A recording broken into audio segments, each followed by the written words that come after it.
Psychology reveals that childhood trauma does more than cause emotional pain. It subtly reshapes how a person thinks, responds, forms relationships, and copes with life. Many individuals who experienced trauma early in life don't appear damaged on the surface. Instead, they often seem capable, dependable, and strong. Yet beneath that resilience lie uncommon psychological traits formed through early survival. Psychology consistently identifies 5 such traits in people raised in traumatic environments. Number 1, they over-explain to feel safe. People who grew up with childhood trauma often explain themselves more than necessary.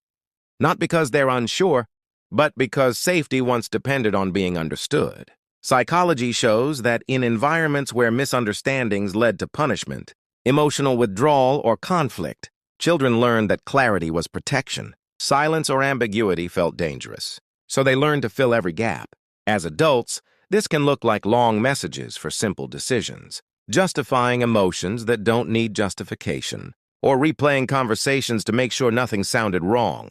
They may feel anxious if someone responds with a short reply or goes quiet. Not because they're needy, but because growing up, quiet often meant trouble was coming. This trait is rooted in the brain's threat system. When a child learns that being misinterpreted leads to harm, the nervous system adapts by over-communicating. Over time, explaining becomes automatic. It's not insecurity, it's prevention. What others see as too much is actually a survival habit that once reduced danger. But in safe environments, this habit can become exhausting. Healing doesn't mean speaking less. It means learning that you don't need to prove your intentions to be safe. You're allowed to be brief.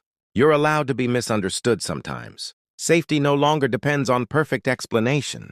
Number 2, they expect loss even in good moments.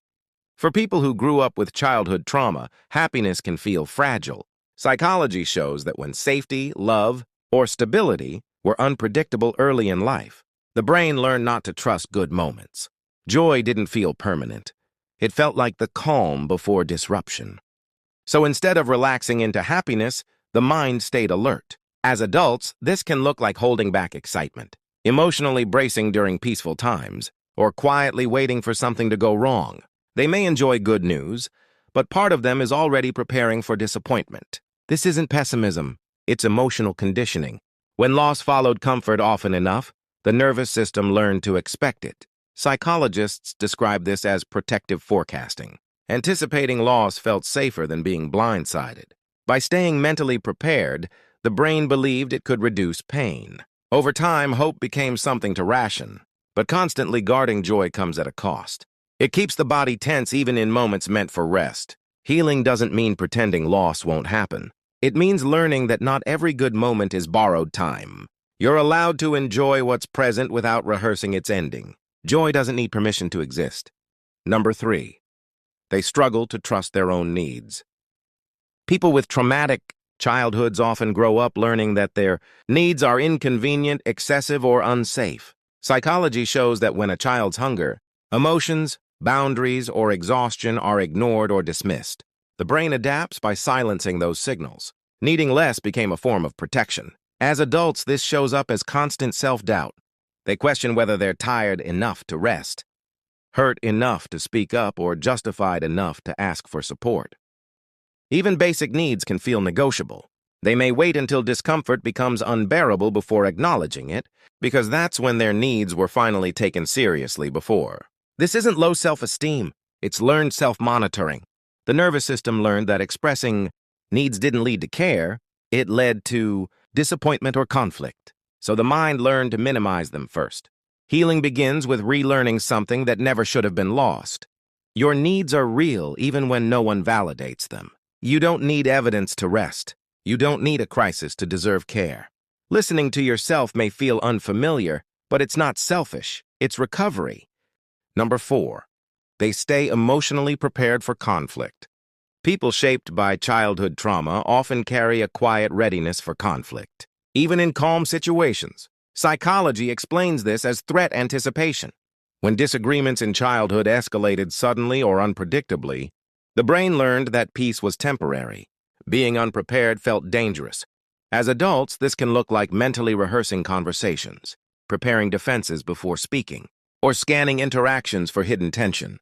They may struggle to fully relax in relationships, not because they expect harm, but because their nervous system learned that harm could arrive without warning. Staying ready once reduced the shock. This constant preparation isn't negativity or drama.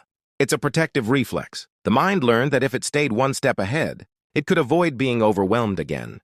But living in this state keeps the body tense and emotionally guarded, even when safety is real. Healing doesn't mean lowering your guard overnight. It means slowly teaching your nervous system that not every calm moment is a setup for conflict. You don't need to rehearse every possible outcome. You're allowed to be present without armor. Safety no longer depends on being ready to fight. Number 5, they feel guilty for rest, joy, or ease. For many people with traumatic childhoods, rest doesn't feel peaceful, it feels wrong. Psychology shows that when worth was tied to endurance, responsibility, or emotional survival, slowing down felt unsafe. Chaos was familiar. Stillness wasn't.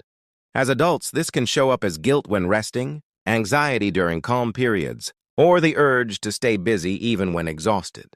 Joy may feel undeserved unless it's earned through struggle. Rest can trigger thoughts like, I should be doing more, or I haven't worked hard enough yet.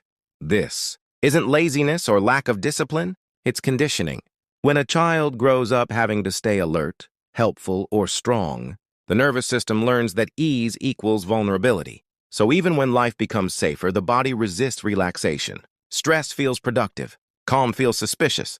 Healing means redefining worth. You don't need to suffer to deserve peace. Rest isn't a reward, it's a requirement. Joy doesn't make you weak. Letting yourself experience ease is not giving up. It's finally allowing your body to stop surviving and start living.